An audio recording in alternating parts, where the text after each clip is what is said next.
নমস্কার বন্ধুরা, কেমন আছো সবাই? চলে এসেছি আমার একটা নতুন ব্লগ নিয়ে। আজকের হ্যাপি ফাদার্স ডে। তো আজকের আমার দুই মেয়ে যা আয়োজন করেছে,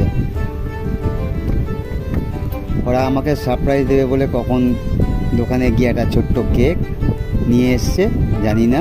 তো হঠাৎ করে আমাকে বললো যে ভাবি কেক কাটো, আর আমার জন্য গিফটও নিয়ে এসছে।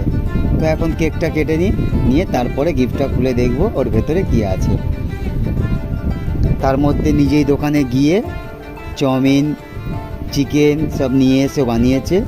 চাউমিন বানিয়েছে, চিলি চিকেন বানিয়েছে, চিকেন পকোড়া বানিয়েছে। আর আমি ডেকে নিয়েছি আমার ভাইয়ের দুই ছেলে মেয়েকে, দিদির দুই ছেলে মেয়েকে, আর আমার দুই মেয়েকে নিয়ে হচ্ছে হ্যাপি ফাদার্স ডে। তো কেক কাটা হয়ে গেছে, সবার গালে গালে একটু করে খাইয়ে দিলাম। এখন খুলবো গিফটটাকে, দেখবো ভেতরে কী আছে।